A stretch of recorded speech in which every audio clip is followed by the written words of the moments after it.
Hello, welcome back to my channel. Yes. We have signed, or we have agreed a deal with Tijjani Reijnders. Now, this sort is, he is a commentator at DAZN, so like DAZN, German company. In my own audio feed. I was hearing myself there. So I'm very happy to hear this. I was never worried about Reijnders. I was a bit worried about the bench purchasing, but I thought we would get him. And here we go, we have gotten him. So let's read this first, and then let's answer one of your questions as well, which I'll come back to in a second.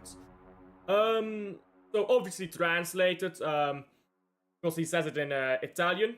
Man City and AC Milan have reached an agreement for the transfer of Reijnders to City.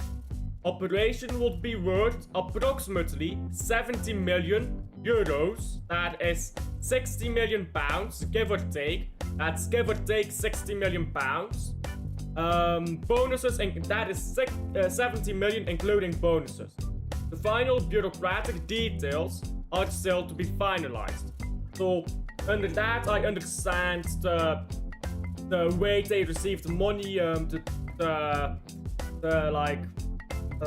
signatures to be signed, the paperwork, basically. That's what I understand under that. So looks good. Yeah, it looks good. Now, I'm going to get ahead of myself here a bit, but with Reijnders in, let's just start building a squad, guys. Because we've got Reijnders in now. This is what we right now have as a Man City squad. So let's just do what we currently have available, right? So you've got Beville. I guess you still have O'Reilly here, because we haven't signed Aitmuri yet. O'Reilly, let's just quickly set this up. Right back is Nunez at the moment. Ederson in goal. So obviously Rodri is back, so that will be Rodri. Then in the 10 you have kind of no one, let's be honest. So we have Haaland here. I guess Foden would be a right winger for me. And then Marmush. And in the 10 right now you have no one. So that is the next place to get someone. I guess you have Jashari. Is Jashari even in here? Oh yes, in here. So currently this is what we have. I guess you can play Nico Gonzalez in the 10. You could play Reijnders in the 10. But we're also in for, what's his name, Cherki. So Reijnders, by the way, big up to Da Silva. Big up to Da Silva. Do be subscribing. Just help out a bunch. Reijnders here. This guy is a quality player. And now I can drop my agenda being half Belgian. Because obviously, if you're Belgian, you have to hate Dutch players until they arrive at your club. Now I can drop my Belgian agenda, my anti-Dutch agenda. Great player. I'm joking, by the way. Great player, and he just won Serie A midfielder of the season ahead of some top midfielders. Barella, who I would love, by the way. He won that midfielder of the season ahead of him. He's a box-crashing midfielder. Just words for a player like Haaland in the box. Like you have Haaland here, because here is where people need to understand football. I guess let me draw this up on a tactical. Let me quickly open a tactical board for you guys to explain what I'm about to say. So you have Haaland. Oh God, Lewis right back. Oh thanks. This is a bit of an older lineup, clearly. We still have Kuznov there. Right, let's draw this up. And now Kovacic, bye-bye. And instead, Reijnders, who I assume gets the number 8. And then Rodri will be back. Then Rodri. Sure, something like this. And you have Haaland as well. So when you have something like this here, people are like, why does Haaland run onto the far post? Why does Haaland always run onto the far post? And that's where you need to understand football. So there's 3 defenders in the box at all times with Man City. Or against Man City. So let's say Doku here has the ball out wide over here in this area. He's got the ball. Now, Haaland is up against 3 centre backs. There's gonna be a right back on Doku and a midfielder coming down as well. It's gonna be a or left back, I guess. It's gonna be a right back over there. Let's say it's like 5-4-1, right? So you're gonna see something like this. Maybe something like this. Look at how surrounded Haaland is right now in that box. So why does he run onto the far post? Well, it's simple. Haaland is tall, physical, can get a header. So if he goes to the far post here, Haaland goes to the far post. Now, first of all, the far post becomes marked due to that. And second of all, that is where he has the best chance of scoring. Because you're in the box here, you're trying to take on 1, 2, 3, 4, 5 players on your own, while Doku has to take on 2 players to get the ball to you. As opposed to run onto the far post and you cross the ball into the box. Now Doku takes on 1 player, and now you just have to be the first to get to the ball. Whereas if you have Reijnders in this team, Reijnders makes a run into the box, suddenly someone has to mark Reijnders. So now you don't have 3 centre backs on Haaland. Now you have 2 centre backs on Haaland. Okay, still difficult. Now you throw Marmush into the box. And Marmush is going to be in the box taking up a centre back. Reijnders takes up a centre back, depending on where he runs into. Now Haaland, instead of fighting 3 centre backs, like he's done so most of the season, he's fighting 1 centre back, which is a lot better odds. Now you push up a fullback, because we're signing fullbacks, Gloria. Now Doku only has to take on 1 player rather than 2 players, because Nunez is here with him. And if they both go to Doku, he'll move the ball backwards to Nunez and he'll go into the box. He'll be able to find Haaland, because once again, there's 1 centre back on Haaland, rather than 3, when Reijnders and Marmush were not at the team yet. So suddenly, with Marmush and Reijnders, Haaland is going to have way more space in the box. So that's where people need to understand football. Why does Haaland run onto the far post? That's where he's most likely to score, with how the team is built right now. If you rebuild this team properly, you get your Reijnders in here, which we have done. We have done so. That is immediately going to make Haaland more useful. Excuse me. Yes, Alf. Big up to Hurdle. What a top signing. He is a top signing, isn't he? Reijnders and Rodri will be a force in that midfield. Now all we need to do is get Cherki here, and that's a wonderful midfield. Although I do prefer Cherki on right wing, but I think it's can't be chooses, I guess. Big up to Beville, by the way. I'm not sure if you're Beville, like that on the Luke channel sometimes. I'm not sure if you're that Beville, but big up. I don't know really what to say. I'm just happy that we got someone over the line, because in the window so far, in the window, we've been talking about this rumor and that rumor, but none of them were confirmed yet. And now that we've got something confirmed here, it's actually like, oh, big up, it's the real Beville. It's the real Beville, the one that matters. Big up, how are you? So now that we've actually got a signing over the line, that's important, and it's only 60 million pounds. Like, let's say we have a transfer budget of 300 million. We've spent more than that in the past, so you take 60 million pounds of that, you're like 240 million. Let's say you spend 50 million on Aït-Nouri, you've got 190 million left. So what else do we need then? What else do we need after that? I guess a right back. I guess you'd need a right back. So let's say 80 million on Livramento. Livramento. So then you still have 110 million left to spend. So Cherki is 25 million. Let's say 30 million, because I don't like number 5. So then you get Cherki in here. Thank God, Doku can go. But look at how much better this looks. Look at how much better we look already. And you still have money left, by the way. You have money left. We have 80 million left. We've only spent 220 million. I'm just saying, that's kind of crazy. Rodrigo is 80 million.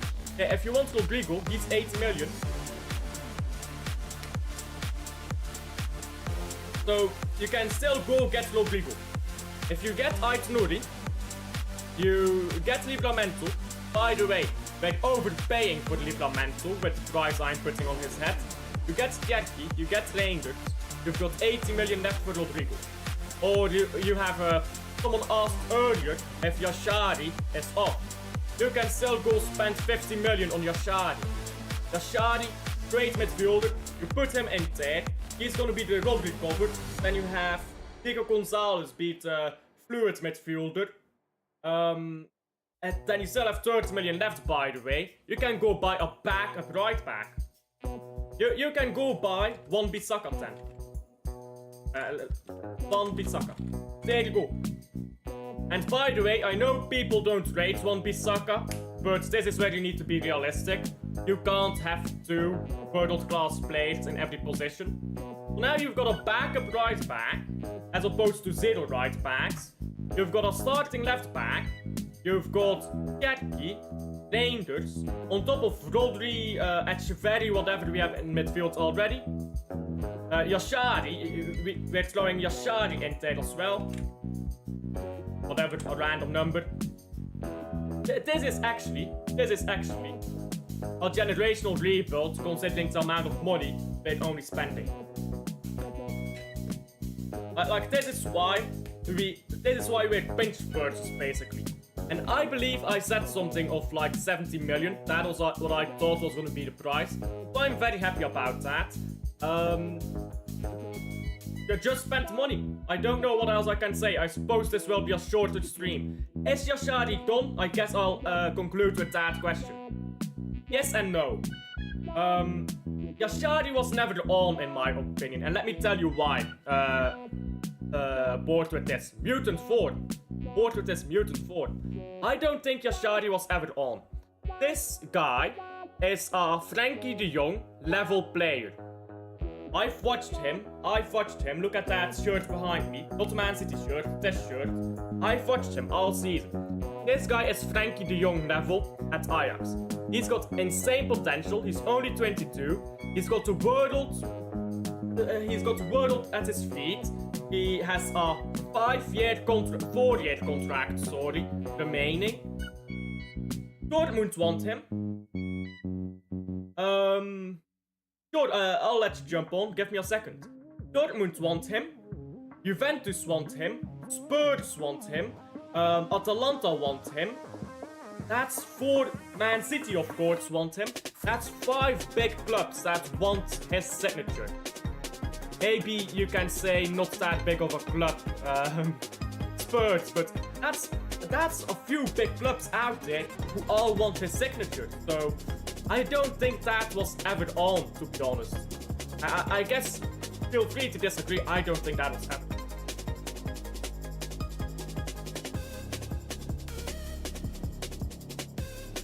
My camera died for a second. I don't know why that happened. That was weird. I switched scene and my camera died. Like, what's that about? So in OBS, by the way, if you don't know, in OBS you have like different scenes. I opened a different scene because I'm about to invite Beville. Chatted pod. Give me a second to find it. There we go. I've sent you the link, Beville. Give me just a second to get my headset on.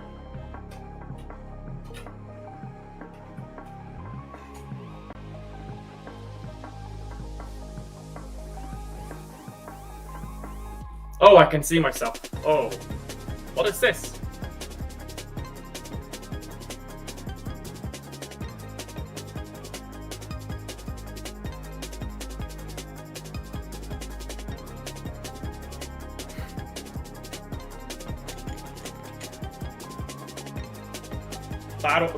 Okay. We're bugging out a bit. OBS is bugging out a bit. Give me a second. I'll reconnect quickly.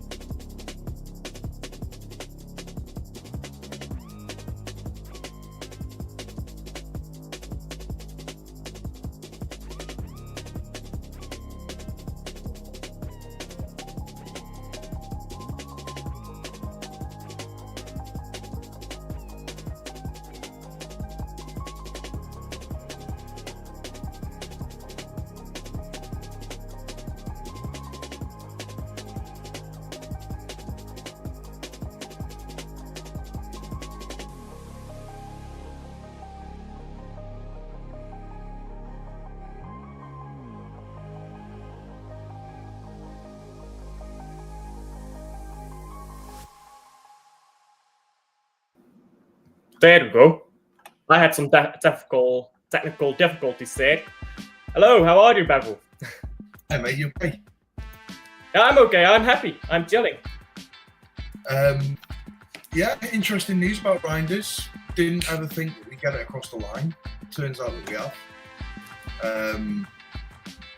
I put a comment out this morning, and the thing that I've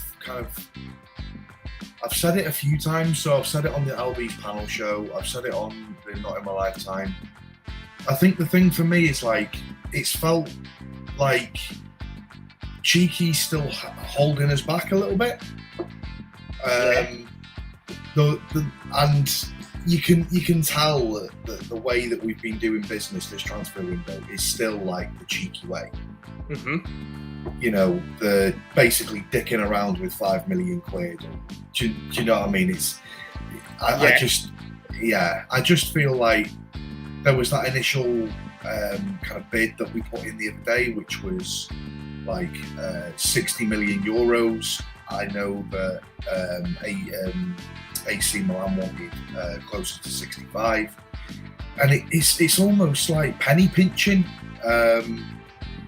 You know, you're arguing over the sake of what, £2-3 million. Just pay it. Just pay it. Yeah, and but next one. You know, like this is my thing. Yeah, I hear both sides of the argument here because like you're penny pinching. Yeah, that's what we're doing. But if you do that, you can go spend an extra. Like you do that with 5 transfers. Yeah, 5 big transfers. And you can save up 30 million from 5 transfers. That's enough money to go buy an extra squad player. Yeah, no, I get that, and I really do. But I mean, we've seen it so many times in the past where this penny pinching has cost us. Now we've been quite lucky in a way that when it's cost us, we've also had a better alternative lined up. So, you know, you have a look at, we were penny pinching when it came to Harry Maguire, and then United just went and paid the money and they ended up getting it. The same with Koulibaly. You know, we went to go and we were trying to penny pinch when it came to Koulibaly, and you know, the same with Harry Kane. You know, we were penny pinching when it was coming to Harry Kane, and then you know we ended up getting Haaland. So. In instances, it has worked, but we were really, really lucky with Guardiola because we were penny pinching with Guardiola as well. And we were just kind of fortunate that at the time there was no other clubs kind of in for him. Now, Reijnders has just won, you know, player of the season. So by doing this penny pinching, you can understand if it's penny pinching over sort of 12 million pound. Yeah. But for the sake of £2 million, like you're potentially putting that deal at risk because you could have, you know, a Liverpool or an Arsenal or a Chelsea or someone else coming in for it and going, do you know what? We're just going to pay it, and then you end up getting into a bit of a bidding war. And that's what we had with Declan Rice, isn't it? Yeah, effectively, it's what happened with Declan Rice. It's also what happened with Jude Bellingham in a way. Like, you know, we approached Jude Bellingham, you know, they were looking at this kind of money, and we were like, oh, don't know. We were just incredibly lucky that with this Reijnders deal, that there wasn't anyone else in the contention, you know, to go in for it. But winning, you know, player of the season, like there could have well have been someone else coming in for it. And I think we were just really fortunate because if we're umming and ahhing over £2 million, and then Chelsea came in and said, look, we're just going to pay it, like whatever your asking price is, we'll just pay it because the guy's worth it. Like that's then us getting ourselves into a bidding war that we just don't need to be getting in a bidding war over. Like, yeah, I agree. I agree. Understand if it was like 10-12 million pound, you'd go, well, actually, there's quite a bit of a difference in our valuation. But when you're talking literally like £2 million, you're potentially putting a big risk. Because again, we don't get Reijnders. Who's the alternative to Reijnders? You know, and I it's don't know. it's this whole thing about Verts. You know, the drop off from Verts to our second or third choice, like it's massive. And you know, is there some level of penny pinching that we were trying to do there that's kind of forced us out of the deal, where Liverpool have come in and gone, do you know what, we're just going to pay it? I think the problem with Wirtz is we probably didn't give Wirtz the salary he wanted. And Wirtz also, I think he wants to go to Real Madrid. If he goes to Bayern München don't sell easily to Real Madrid. Like, they are able to hold their own. Liverpool, they sell much quicker to Madrid. So I think that Wirtz, his choice, was influenced by how likely am I to be sold on here. And also big part to salary. I think we probably didn't give him the salary, and Bayern München didn't give him the chance to step up to Real Madrid. So I think that's why Wirtz went where he did. But the drop off from Wirtz to Cherki, it's a drop off, but it's not as big as the drop off from Reijnders to whoever else. If you want to go get Barella, I actually think Barella is better than Reijnders, but you want to go get him, good luck. I think not getting him. I think the thing about Barella, so what I heard, going back probably about 8-9 months ago now, I heard that Barella was our number one choice at the time. And that was from quite a reliable ITK source that I've got. And I mentioned that to a couple of other streamers, and they said that they'd heard it from their sources as well. Mm-hmm. So it was fairly reliable. But I think the reason why we've kind of stepped in for Reijnders instead is more of an age thing. I think it fits better with our squad. You know, the fact that I think Barella is like close to 30. I think Reijnders is like 24, 25. So Barella is 28 and Reijnders is 26. So there's not too much difference in it then, really. Yeah, but he's 2 years younger. Two years, yeah, it's an additional 2 years. So I kind of feel like that's the direction that we were moving because of like the profile of the player. Because what you don't want to do is you don't want to buy a player coming close to his 30s, yeah, and then having the same problem in 3-4 years time, where we're going to have to go and find another replacement. Yeah, and I think if City have done the research in it, the price difference between Barella and Reijnders isn't that much difference. They're a very similar price. I think Barella would be a lot more expensive because Inter Milan is a lot stronger in third position right now. Well, I heard at the time that the price that they put on Barella was 55 million. Okay. So it's not far off, like almost being the same. But yeah, I think it's more of wanting to kind of fit in the system with an age profile. Like you heard Khaldoon say the other day that it's not just about like the profile of the player, it's also there's a lot of things that they consider. Mm-hmm. Yeah, like the dressing room is one of them. Like the dressing room is important for players as well. And when you look at Barella doesn't speak English. Reijnders does. That might also be a reason why.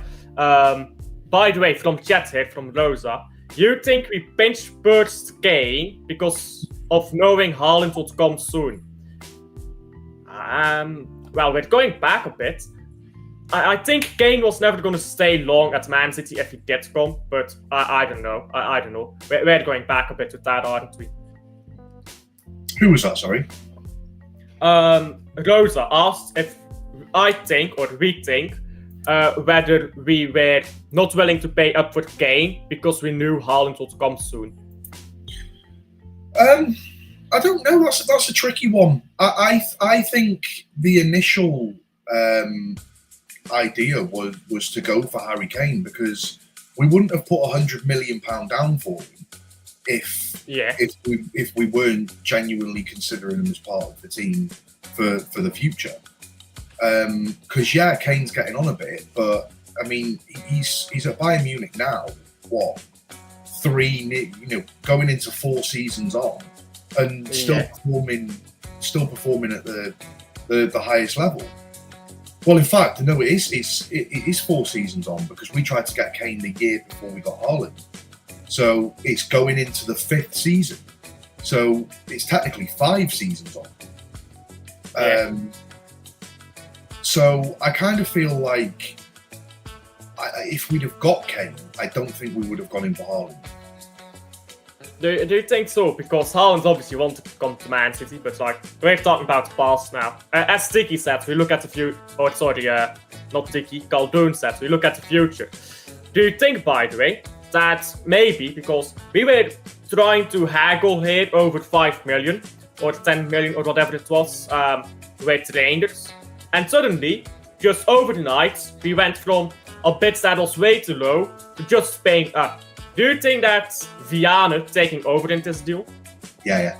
I think that's exactly what that is. I think it's got to the point where it was, okay, we need to stop messing around now. We need to get this bid in because then we need to get on to player number 2. Because there's only, 2 and a bit weeks now until the Club World Cup? We get 10 days to make our transfers before the Club World Cup. Yeah, so, and then, I mean, the Club World Cup starts, in 2 weeks? Something like that? 2.5 weeks? Something like that. So, you look at it, there's not that long where we've got that window to do business. So, we've seen historically in the past, whenever Cherki's kind of done this incremental bidding approach where he's sort of trying to penny pinch, that's put us in the back step with other signings. Like, look when we look at that season when we signed Gvardiol. We spent the best part of 2 months just focusing on Gvardiol. And then we were rushing for the midfielder. And then we were rushing for the midfielder. And then, we tried to go for Declan Rice, and it was too late. And we tried to go for Bellingham. It wasn't too late, even. We could have paid up and gotten him, I think. I think it was they were at the point. Declan Rice was just at the point where it was like, I've agreed to Arsenal now. You're effectively too late. Because I think personal terms had already been agreed with Arsenal, and I think once personal terms is agreed, like, he knows then, he's already in. He already lives in London. He won't have to move house. Mm-hmm. Agreeing personal terms with Arsenal would have been a lot easier than agreeing personal terms with City because he'd have had to have relocated, and so I think we were just too late. And the same with Bellingham. We were messing around with Bellingham to the point where Real Madrid were just like, okay, we'll pay, done. So messing around with that Gvardiol deal, it really set us back with other signings, and then inevitably we ended up going and getting Matheus Nunes, which wasn't even like a 3rd or 4th choice, really. So it was a panic buy. It was a massive panic buy. So I feel like we're at the point with it now where Cherki's been sort of trying to get sort of deals over the line with Viana, and then I think Viana's just gone, right, we can't afford to be waiting and doing this incremental bidding approach when we need to get another 3, potentially 4 players through the door before the World Cup. Yeah, that's what Galdoon also said. He wants to get 3 signings done before the Club World Cup. So let's say Reijnders, let's say Cherki, because Cherki apparently, we're already talking with him, it's only 25 million, 30 million, something like that. And then we're looking at Nuri as well, we're looking at Livramento. So, okay, let's say you get Cherki over the line pretty quickly. If you're still busy with Reijnders, and then suddenly you get Reijnders over the line, maybe 5th of June, you've got 5 days left to get Nuri over the line. Well, and the other thing is as well is if if they'd have continued down this path with Reijnders, where they're just not just because, I mean, I know there's obviously more to it than this, but City aren't just going to randomly put a bid in. Like, they will have spoken to AC Milan and said, what would you accept? Like, I don't understand how like we make it so difficult for ourselves. Like, surely it would be a case of having a sit-down chat with AC Milan and saying, right, okay, we value Reijnders at 55 or 60 million euros. They go, right, okay, well, your valuation is off. We won't accept anything less than 65 million. Right, okay, are you sure you wouldn't accept 60 million? No, definitely not. The minimum we would do is 65 million euros. If you put a bid in for 65 million euros, we would accept it. And then you go, right, fantastic. We'll go away and we'll put that official bid in right now. You know, why? What's the whole purpose of going? Oh well, we're going to try 60 million. They've just told you we're not going to take 60 million. We'll take 65. You know what I think it used to be, because it used to be, and Pep Guardiola had a lot more pull in the past, I think, than he does now. Because nowadays a lot of promising managers are popping up, like Xabi Alonso, promising manager popping up. Vincent Kompany, Inzaghi, I don't know what his first name is. There's a lot of promising managers emerging around world football. Hansi Flick is back now, and so is Luis Enrique. And then you have Arne Slot. Arteta, not as much, but there are these managers around that are promising now. Whereas when Pep first came to Man City, that wasn't really the case. So players are not as desperate to come to Man City as they once were, I believe. And when we used to put bids in, that was psychological warfare, because you would try to get these players to protest, to say, I want to go to City. Now when you put a bid in, first of all, players are a lot more professional now in that regard, I think. Second of all, there's a lot more promising managers around the world now than just Pep. Pep isn't the only option anymore.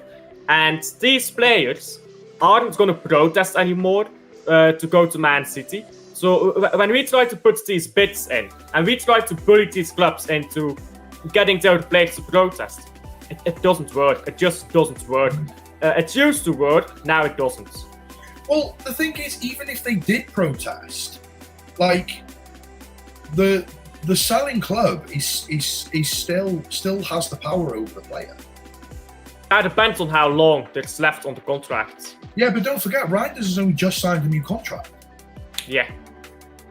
So he's obviously in some ways accepting of staying there.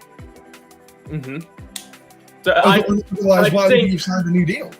I think he signed a new deal to make the fans happy and to give AC Milan a stronger position to deal with, because he just loves AC Milan. You're right, but you then put in the selling club in a much stronger position. Absolutely, so absolutely. The thing that you've seen quite recently, and it seems to be like a Real Madrid thing, to be honest with you, where Real Madrid basically says to these players that they want, don't sign a new deal, run down your contract, and then you can come to us for free.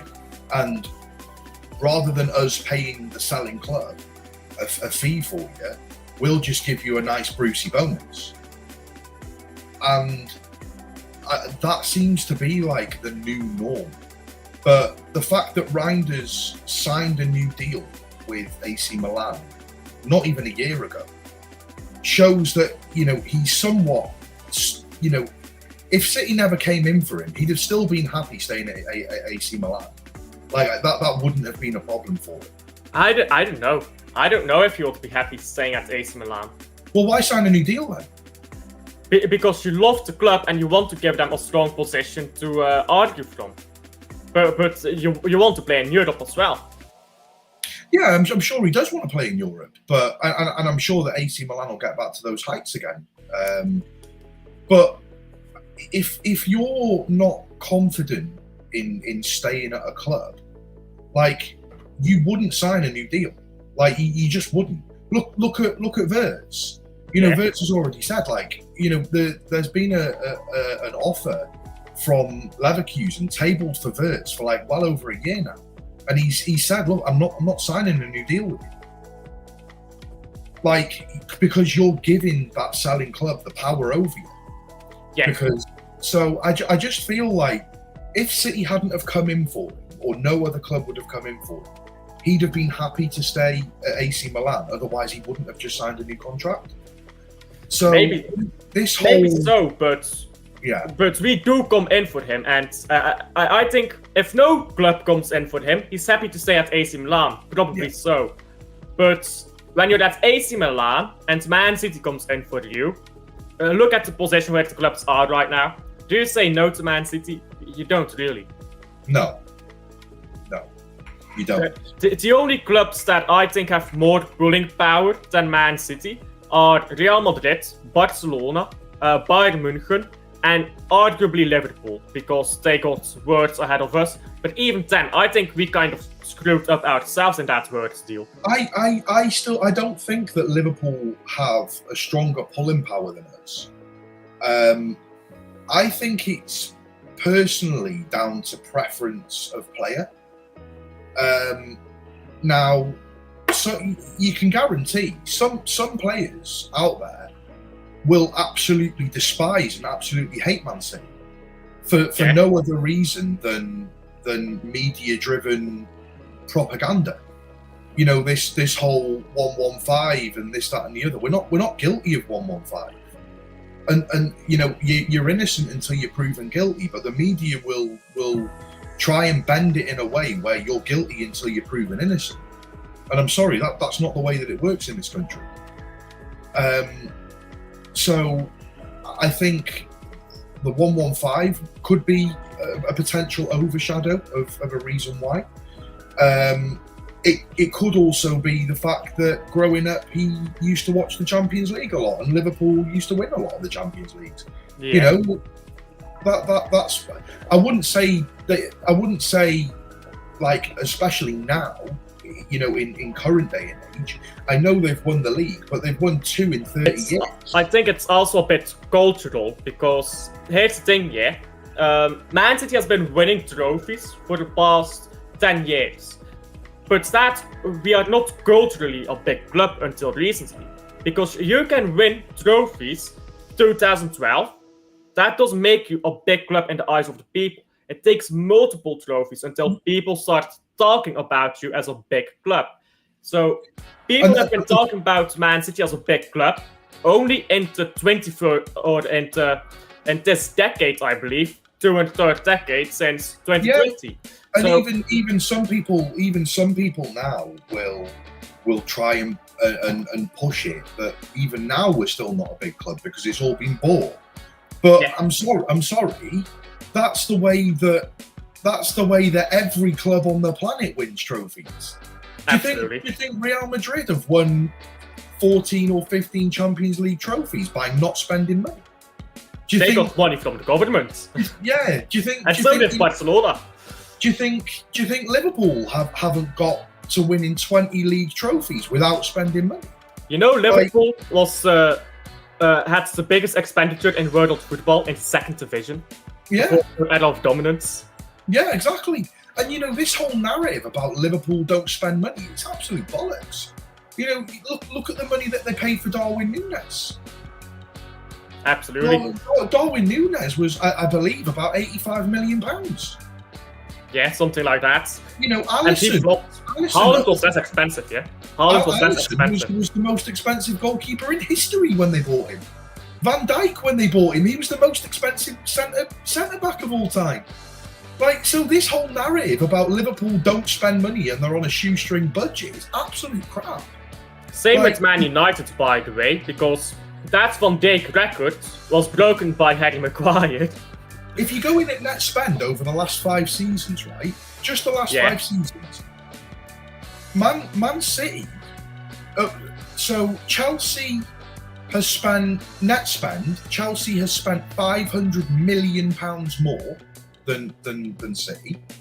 Arsenal has spent £400 million more, and Man United has spent £300 million more than City. over the last 5 years. And you're trying to tell me that the only reason we win trophies is by spending money.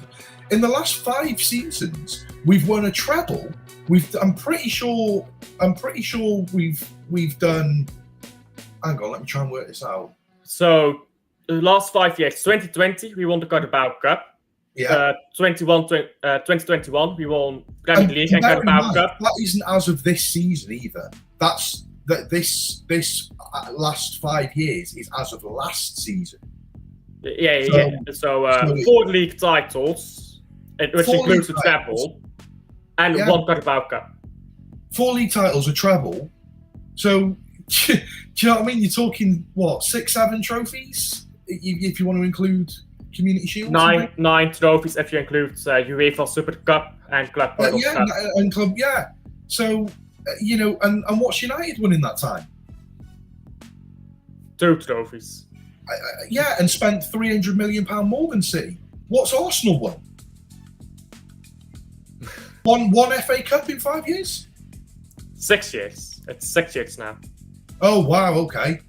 Oh, yeah, but mind you saying that, if it was from the season before, it would have counted in that thing.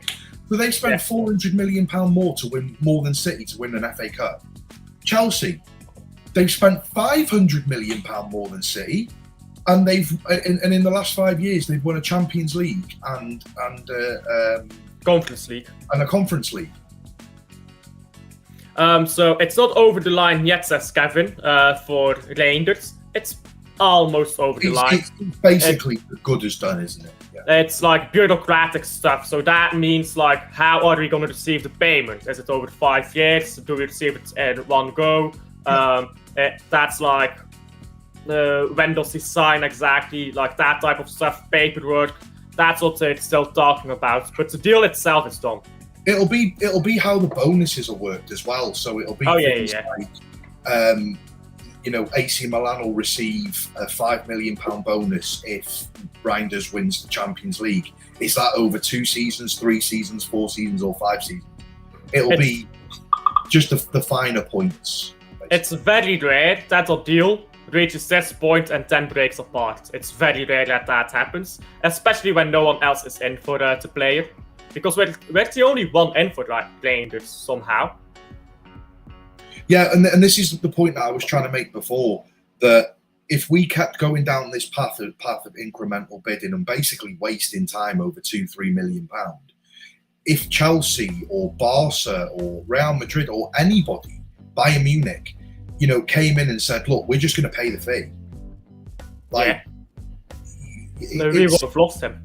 And the problem that we've got is then we're going to have to match it or bid higher, because if we match it, then Bayern Munich or whoever come in might go, oh well, we'll give you £10 million more, and then City will go, oh well, we'll have to give you £10 million more, and then we end up getting into a problem where we're in a bidding war over a player which we should have signed, sealed, and delivered by now. Oh, but we haven't. Oh, because of £2, £3, £4 million.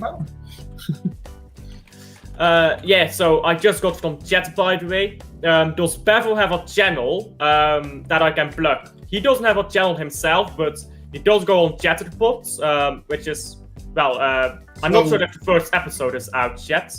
And you also go on Luke's channel. Yeah, so I am a 1/4 of Not in My Lifetime podcast. There's 4 of us. There's me, there's Luke, there's Alex and Danny. Come over and watch. We're regularly putting up videos. I did used to have a channel, but doing it on your own, and kudos to Alf, go and give him a like and subscribe, because it's really, really not that easy doing it on your own. There's a lot of preparation that goes into it behind the scenes, which people don't realise.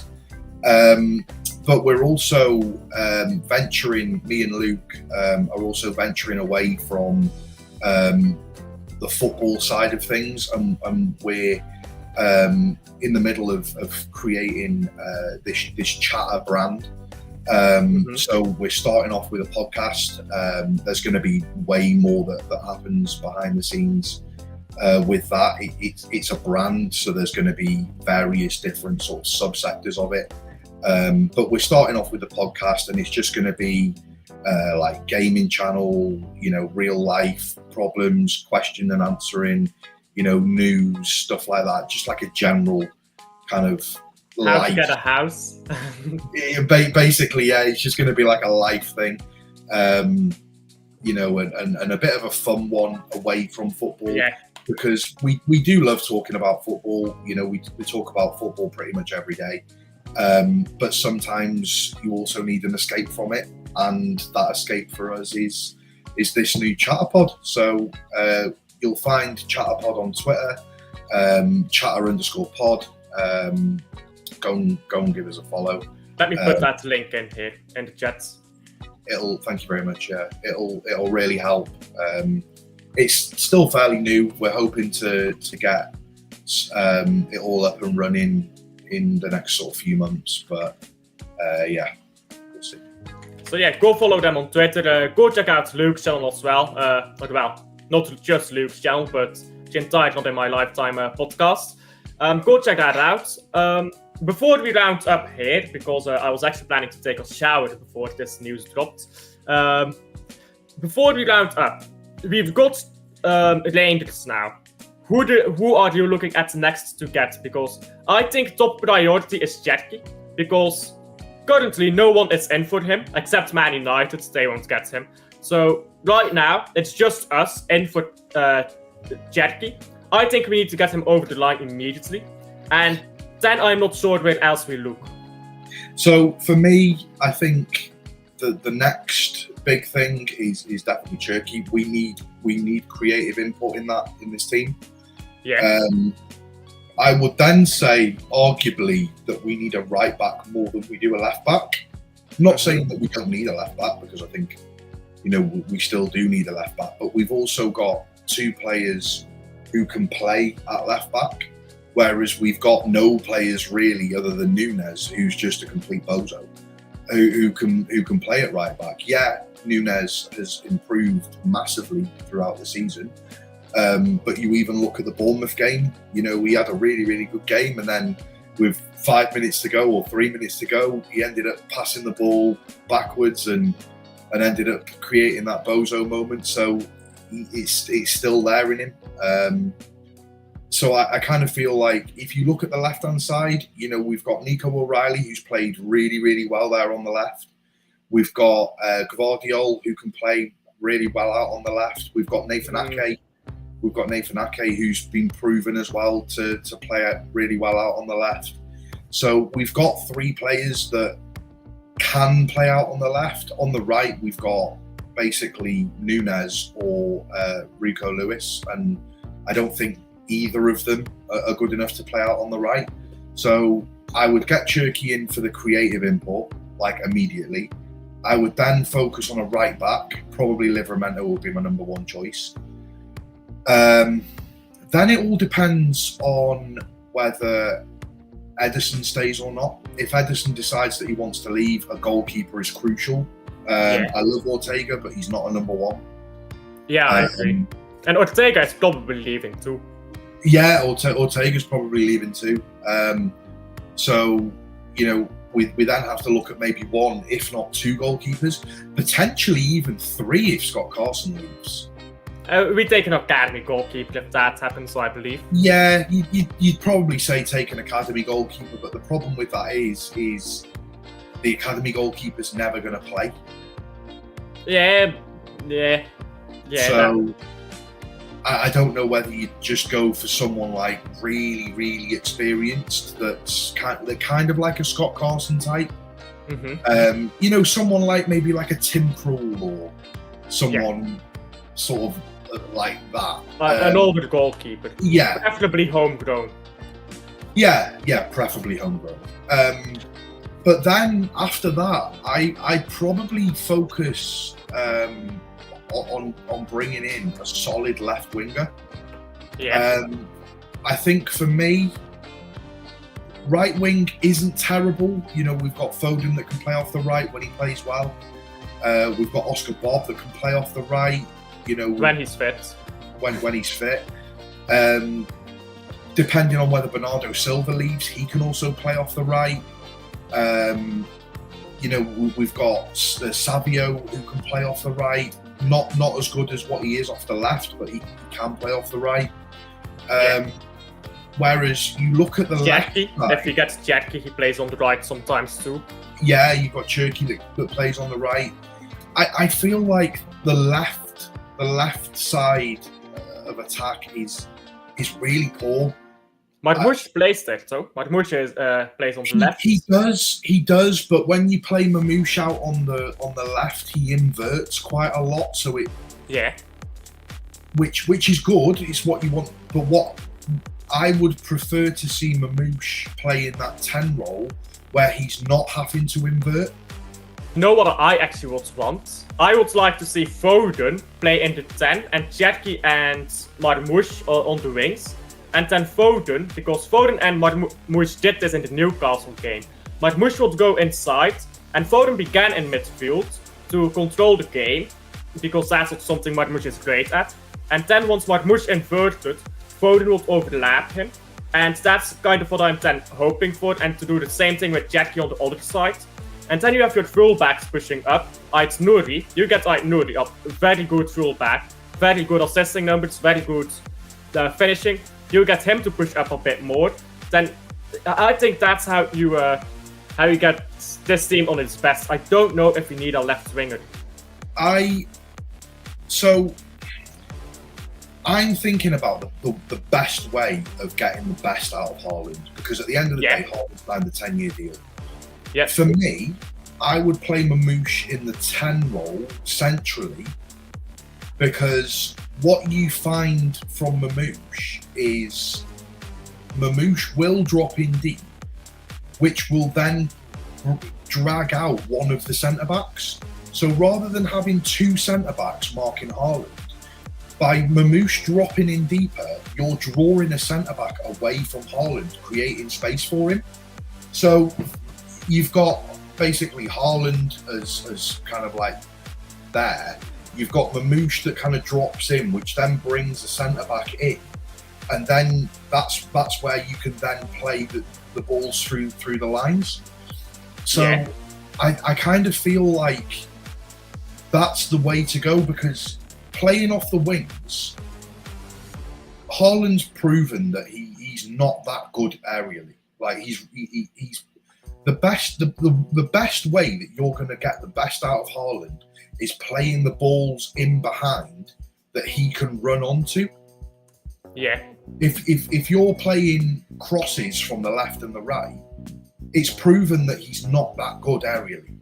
And I just feel like by having Marmush in that 10 role centrally, dropping him in deep will then pull that one of those centre-backs away to then create the space for Haaland to run in behind. Whereas if you're playing Marmush off the left and then inverting, you're not pulling a centre-back away from Haaland. What you're doing is you're drawing the right-back across. Yeah. So what I'm creating that space for Haaland. What I'm hoping, is if you have Marmush invert and you push up Aït-Nouri very high up the pitch, and then you have more of a back three with Livramento being more a defensive right back, then you have Marmush. Okay, he's gonna press in the team a bit, but if that right back comes with Marmush, Aït-Nouri has a bunch of space suddenly, so they can't leave Aït-Nouri alone. I still believe that the right back will still follow Marmush from the left, because it's proven that Haaland isn't good aerially. Yeah. And that the safest places for the opposition, the safest places for us to have the ball is out on the wings, because. But that's because we don't have great wingers and fullbacks right now. Well, we haven't got that aerial threat from anyone in midfield, really. I know Reijnders is pretty tall; he might have a decent header on him. But He does. As it stands, there's no one aerially that can do a good job. So, like when Marmush inverts, the right back will come with him, And he'll be that right back will be sticking with Marmush because he'll be thinking, I'm absolutely fine with Aït-Nouri having the ball because all he's going to do is cross the ball in. Haaland can't head. Marmush, isn't that good aerially either. Mm-hmm. So, and then after that, you've got, Savio, not that good aerially. You've got Bob, not that good aerially. Foden, not that good aerially. Gundogan, not really that good aerially. So you look at it like, if I'm the opposition, I'm thinking they can spam the crosses in all they want. Like, I'm happy to leave that right back position open for Aït-Nouri to have an uncontested free cross, basically. But you're thinking he's gonna cross. But that's not what Aït-Nouri does. He goes into the box and he cuts it back. But when the box is overloaded anyway, and you've got players sticking to their man, you've got the kind of, what you've then got is the Doku problem. Yeah. Where you've got Haaland that always goes to the back post. You'll have Marmush that will kind of draw the right back to outside of the kind of the box to kind of prevent the box from being overloaded. So you've then got that Doku problem where it's like he's playing the low drilled crosses, passes across the box, and no one's getting on the end of it. So I just feel like by doing that, you're not utilising Haaland in the right way. What you need to be doing is creating that space centrally for Haaland to run onto. And by doing that, I think the best way of getting that out is not necessarily Marmush. You might be able to get Foden to even do that role. Yeah. Where you're drawing a centre back away from Haaland to then allow the creator, so like a Cherki or whoever, to play that ball through the lines for Haaland to run onto. That's just my thinking. I'm not Pep. I'm just kind of going off. Neither am I. But we are not professional managers. I don't think either of us have coaching badges. But I actually looked into getting them, but it's so expensive to get. It's a waste of money. But yeah, we're not managers. But my thinking is, because you press a team into the box, you keep control over the ball, and let's be honest, that's Pep's mantra after all. Now you control the entire area outside of the box. Now you just need to figure out how to break down within the box. My idea is, Haaland is strong. Haaland goes to the far post because that's the best chance of scoring he has. There's 3 centre backs on him at all times. His best chance is run onto the far post and jump over everybody and hope I get to the ball. When you have people who can actually competently find him from outside of the box by cutting inside the box, and you have others in the box with him, Reijnders, Cherki sometimes runs into the box, and Marmush. Now suddenly, Haaland is not fighting as many players. You're pressing them into the box, but you're also coming into the box yourself. And now you have a variety of ways to break them down. You don't just have to go behind the centre back. You can do that if you want. Foden can do that as well, I think. Maybe not as effectively as Marmush, but he can do that. And you can still get that ball behind the centre back. But at the same time, you can get these balls from the wings into the wide player. The thing that Foden has over Marmush, he's very, very good at getting the ball and taking it on the half turn. So 9 times out of 10, I kind of feel like Foden would be better in that 10 position, because I feel like if you're trying to counter a low block, which, let's be real, 80% of teams is going to, 80 to 85% of teams are going to play against us as a low block. Yeah. They're going to park 11, and bear in mind, that includes Arsenal. That's the way that Arsenal set up against us as well. So that's the way they set up Patriots right now. So I feel like if you're playing Foden in that 10, what you're able to do is give him the ball, drag a centre back away from Haaland, so Haaland's only 1v1 then rather than 2 on 1. Foden receiving the ball on the half turn, and then he's away, and then he can play those balls through.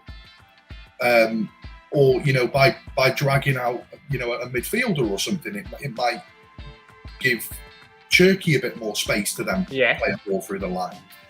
You know what's the beauty, though? You know what's the beauty?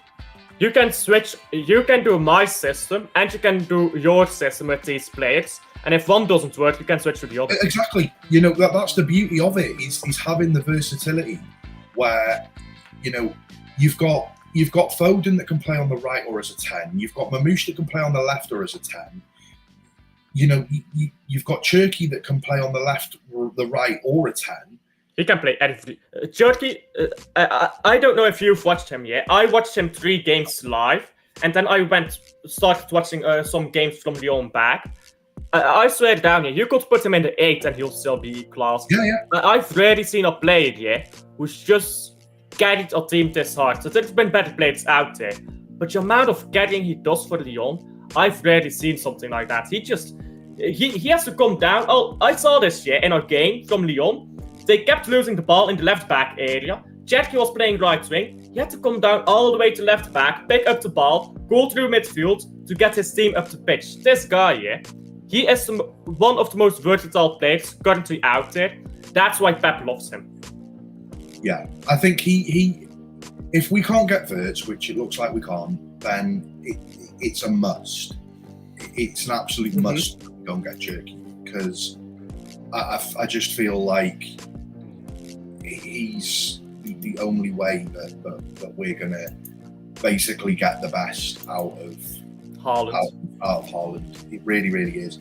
You know, losing Kevin De Bruyne has been fundamental to the way that we've been able to use Haaland.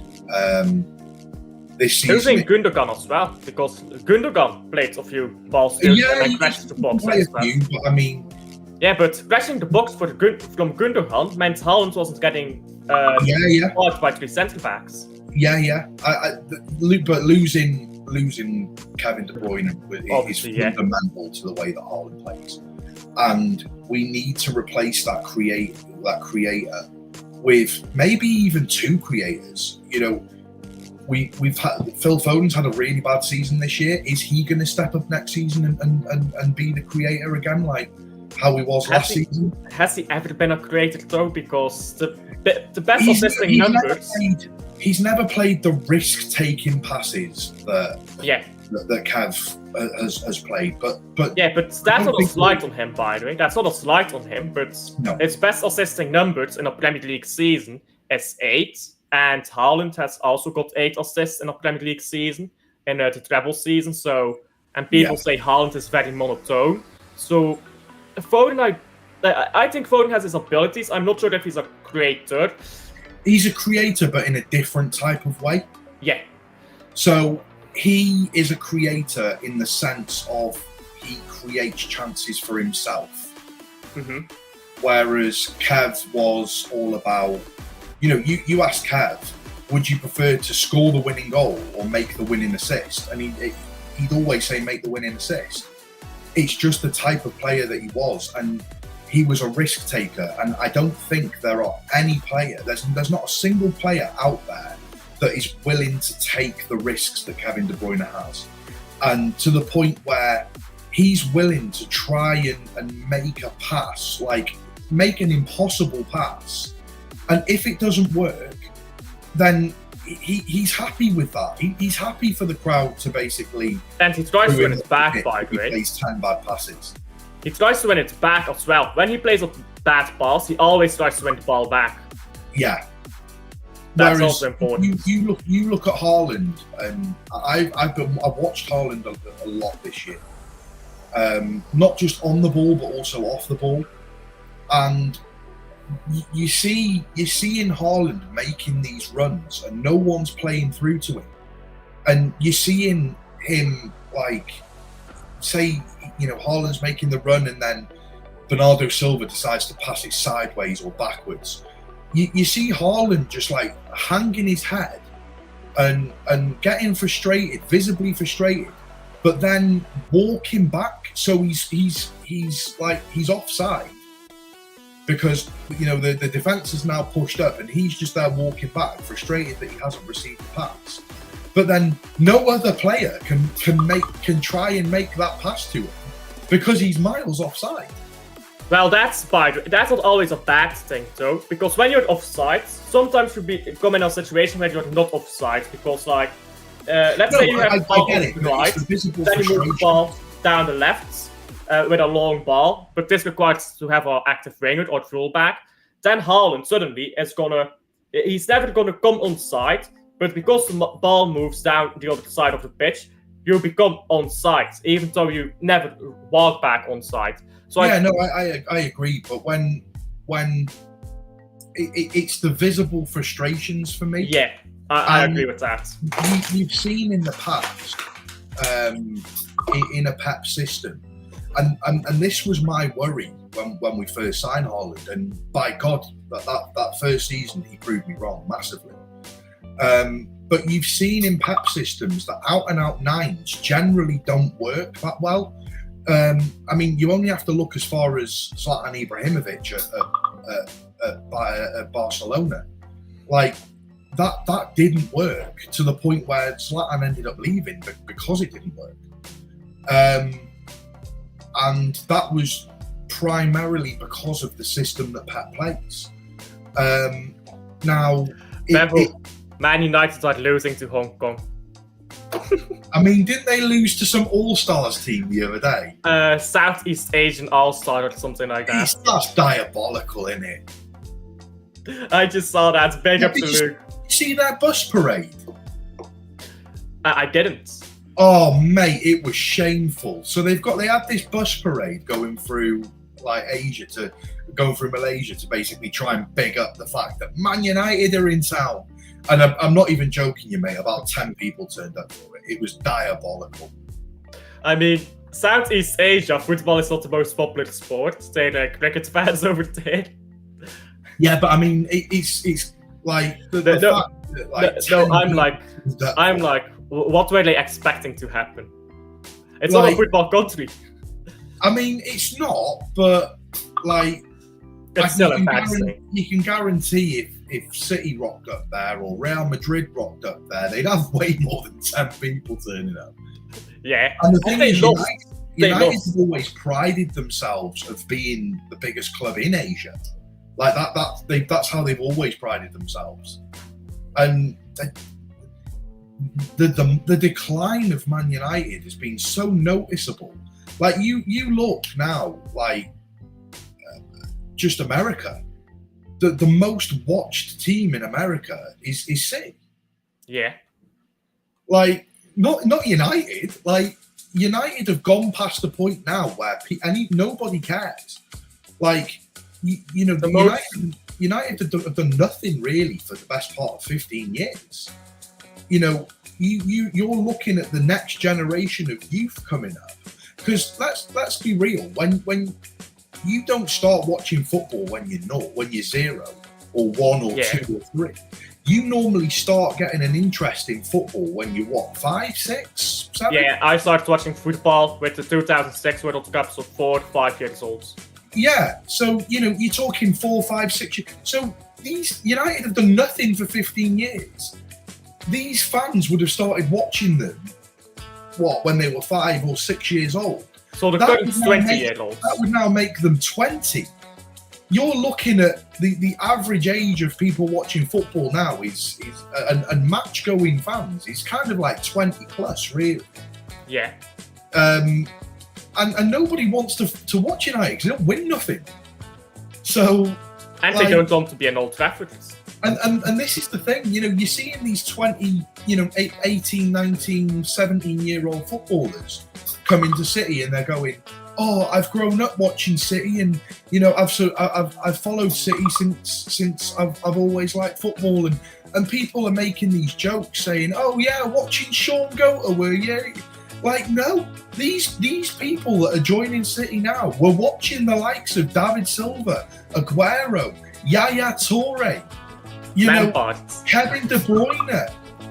You know, these were watching Sean Wright-Phillips and Sean Goater and Joey Barton and Richard Dunn kicking a ball around the pitch. Savio said that he was a Man City fan growing up. The biggest team in South America is obviously Real Madrid, but the biggest English team is actually Man City. It is, yeah. the biggest English team in South America is Man City. Argentinians grow up Man City fans because of Aguero. Brazilians because of Fernandinho. And Zabaleta and Otamendi. Yeah, mainly Aguero, though, let's be honest. Mainly Aguero, yeah, but I mean, Zabaleta's no joke in Argentina. Yeah, I think Zabaleta is underrated by Man City fans. Massively.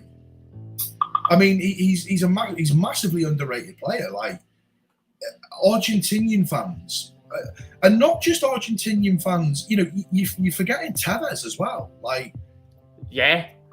Tevez, and, you know, you're now Tevez seeing... was not here for so long, though. Like, if a player is here for a longer while, it gives people time to connect to that club. But then you're also looking at the new generation of Argentinian fans, and they'll be looking at the likes of Julian Alvarez that came through City, and you know, the likes of Echeverri that's now at City. You know, it's the new generation of Argentinian fans which will then keep this growing, because, you know, you look at the amount of Argentinian players that we've had over the years that have been incredible servants for the club, not just at the time, but also now. You know, you look at Di Michaelis. Di Michaelis was the manager of River Plate when we ended up signing Echeverri.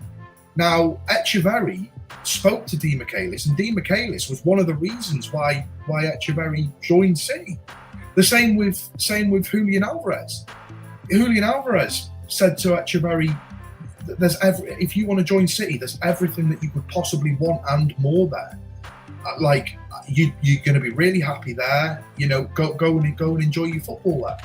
You know, even players that have been with us and then left, they still have nothing but good things to say about City. You look at Zabaleta. Zabaleta was there for Kevin De Bruyne's farewell leaving party. He made a big speech on the video. He was there in the stadium to watch Kev's farewell.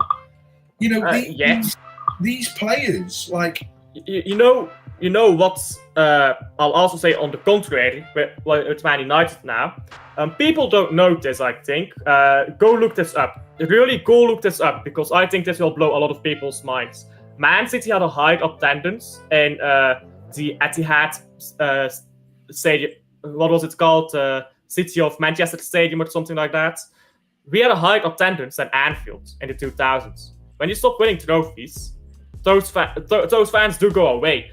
So Liverpool had lower attendance than Man City for quite a while. Not necessarily lower attendance, but lower attendance in terms of percentages of seats filled. No, lower attendance. Yeah, in terms of, what I mean is in terms of percentages of seats filled. So, like, say for example now, the capacity of Man City Stadium is 57,000. The capacity of United Stadium is, say, 70,000. I don't know what it is exactly.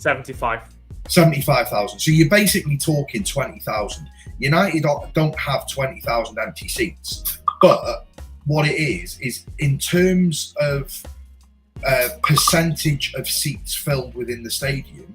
So City have filled, say, like 98 or 97% of seats. This season is 97%. 94% of seats. Man United has 98% actually, I believe, last season. I'm not sure this season, but last season they had 98. We seem to get 97, 98 every season. But no, Liverpool was getting like 80% in the 2000s. Yeah. And I did not know that. I looked that up recently because someone told me that, and that was like very shocking. And Man United will come down to that point. While Man City, I mean, we're adding to Blue Wall now. I think that's taking a bit of the piss there. You know what they need to do, yeah? If you're going to call it the Blue Wall, make it for season ticket holders only. Yeah. Like, that's what the Yellow Wall is. That's what the Yellow Wall is at Dortmund. I completely agree. And what they need to be doing is they need to be basically putting in the best possible atmosphere that you could there. What you don't want to happen is you don't want to fill it. You've got to look at the demographics of people. Now, just because you're a season ticket doesn't mean you're going to stand up for 90 minutes and sing your heart out. There's people that's in tier 3 in the family or tier 2 in the family stand that's been going for the best part of 40 years or whatever. But they're not necessarily going to be people that are going to be up on, out of their seats singing for 90 minutes. What you need to be doing is you need to be filling it with the likes of people from 109, 110, 111, the people that stand up for 90 minutes. I went to the Wolves game at home, Kevin De Bruyne's last goal for City, and my old season ticket was actually on the same row in the same stand that I was sitting in. So I was in 110 and row K, and my season ticket was in row K on 110. So it was a bit of nostalgia really for me, but at the same time, like none of us sat down, and then you've got the South Stand as well. So you need to be putting these people that's going to be up and singing for 90 minutes, out of their seats, causing that atmosphere. You need that in that stand at all times. Absolutely. I completely agree. By the way, a few people in chat here are asking if it's done. The Reijnders deal. It's pretty much done. So there's some paperwork left to do and stuff like that. But the deal or the bid has been accepted, so it's pretty much done. Just paperwork left to finish up. Very rare that a deal falls apart in that stage. So now, I think both me and Beville said earlier that the next target is Cherki. So with that said, we've talked about everything here. Thank you for coming on. Thank you a lot for coming on.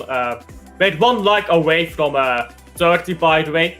We're not ending until we hit 30 likes. Hit up the likes. Anything else you want to say, Beville? No, just thanks for having me on. Really appreciate it. If anyone in the chat hasn't liked and subscribed to Alf already, go and give him a like and subscribe. Really great guy. I know he likes to rattle a few fans, but I love that. Having an opinion isn't a bad thing. Everyone is entitled to an opinion. So please do go and give him a like and subscribe. He's doing really well on his channel and deserves all the credit. And also go and give a like and subscribe to Not In My Lifetime as well and Chatterpod. Yeah, go check that out. I dropped the links here earlier in chat, so go check out those channels. Let me put the link back in here. Let me just put these links in one more time. Oh, come on, YouTube, can you work, please? Sometimes YouTube is very annoying with chat, because I use like an extension to get the chat in OBS, and sometimes it just doesn't work. It's very annoying. There you go. I've put both the links in the chat. Go follow these. Go follow Chatterpod. Go follow or subscribe to Luke and Beville, Alex, and Danny on Not In My Lifetime podcast. Great South Stand, by the way. They have 400 live viewers. I don't believe they need my grades. They'll be fine. They have 500 live viewers. What is a Manchester United fan? Goal dead loss. I reckon we'll get Reijnders. Here we go in 1 or 2 days. I'll second that. I reckon the same thing. 1 or 2 days, and we'll get that done. So nobody is live. I'm not going to redirect to a South Stand. I'm not that shameless. So we'll end it there. Thank you for coming on, Beville, and we'll see you guys on the next one.